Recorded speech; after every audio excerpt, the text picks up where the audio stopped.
Transparansi sebagai pilar pembangunan berkelanjutan. Assalamualaikum warahmatullahi wabarakatuh.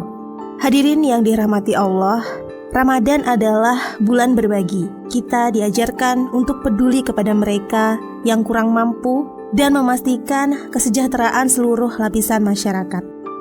Allah Subhanahu wa Ta'ala berfirman dalam surat Al-Baqarah ayat 177. Bukanlah kebaikan itu hanya mengarahkan wajahmu ke timur atau ke barat, tetapi kebaikan itu adalah bagi orang yang beriman kepada Allah, hari akhir, malaikat, kitab, dan nabi-nabi, serta memberikan harta yang dicintainya kepada kerabat, anak yatim, orang miskin, pengembara, peminta-minta, dan untuk memerdekakan budak. Ayat ini mengingatkan kita bahwa kebaikan sejati adalah tindakan nyata untuk membantu sesama. Dalam konteks pemerintah, hal ini berarti menciptakan kebijakan dan pembangunan yang berpihak pada kesejahteraan rakyat. Di Indonesia, kita masih menghadapi tantangan besar, mulai dari kesenjangan ekonomi, ketimpangan akses infrastruktur, hingga pengelolaan sumber daya alam yang belum optimal. Ramadan menjadi pengingat bahwa pembangunan bukan hanya soal angka dan laporan, tetapi juga soal keadilan sosial yang nyata dirasakan oleh masyarakat. Transparansi adalah amanah yang harus dijalankan oleh pemimpin. Dalam surat An-Nisa ayat 58, Allah Subhanahu wa Ta'ala berfirman, "Sesungguhnya Allah memerintahkan kalian untuk menyampaikan amanat kepada yang berhak, dan apabila kalian menghukum di antara manusia, hendaklah kalian menghukum dengan adil." Ayat ini mengajarkan kepada kita bahwa keadilan dan transparansi adalah pilar utama dalam menjalankan amanah.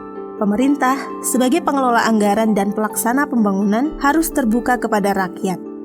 Tidak boleh ada penyelewengan atau penyalahgunaan wewenang. Di Indonesia, masih sering kita mendengar kasus korupsi yang merugikan masyarakat. Padahal anggaran tersebut harusnya digunakan untuk membangun jalan, sekolah, rumah sakit, dan fasilitas umum lainnya. Ramadan sebagai bulan keikhlasan mengajarkan kita untuk melakukan segala sesuatu dengan niat yang tulus dan transparan. Pemerintah dapat mengambil inspirasi dari nilai ini untuk menjalankan tugas mereka dengan penuh tanggung jawab. Ramadan juga mengajarkan pentingnya kebersamaan dan solidaritas. Hal ini seharusnya menjadi modal bagi pemerintah untuk menjalin komunikasi yang baik dengan masyarakat. Di Indonesia, salah satu tantangan pembangunan adalah kurangnya keterlibatan masyarakat dalam pengambilan keputusan. Akibatnya, banyak program yang tidak tepat sasaran dan kurang bermanfaat. Dalam surat Al-Imran ayat 159, Allah Subhanahu wa Ta'ala mengajarkan pentingnya musyawarah. Dan bermusyawarahlah dengan mereka dalam urusan itu. Kemudian, apabila kamu telah membulatkan tekad, maka bertakwalah kepada Allah.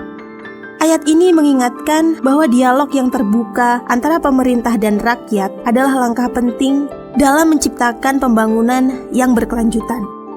Jika masyarakat dilibatkan, kepercayaan mereka kepada pemerintah akan meningkat dan pembangunan dapat berjalan lebih efektif. Pemerintah yang terbuka, adil, dan bertanggung jawab akan menciptakan rasa percaya dari rakyat. Dengan kepercayaan ini, kita dapat bersama-sama mewujudkan pembangunan berkelanjutan yang tidak hanya memberikan manfaat untuk saat ini, tetapi juga untuk generasi mendatang. Sebagaimana kita berusaha menunaikan zakat dan sedekah dengan transparan agar tepat sasaran, demikian pula, pemerintah harus memastikan bahwa setiap rupiah yang dianggarkan benar-benar memberikan manfaat bagi rakyat. Mari kita jadikan Ramadan sebagai momentum untuk merefleksikan kembali nilai-nilai luhur dalam kehidupan kita. Bagi para pemimpin, jadikanlah bulan ini sebagai pengingat untuk menjalankan amanah dengan transparansi dan keadilan. Bagi kita semua, jadikan Ramadan sebagai motivasi untuk terus mengawasi dan mendukung pemerintah agar selalu berada di jalan yang benar. Semoga Allah Subhanahu wa Ta'ala senantiasa memberikan keberkahan kepada kita semua dan menjadikan Indonesia sebagai negeri yang maju, adil, dan makmur. Amin. Wassalamualaikum warahmatullahi wabarakatuh.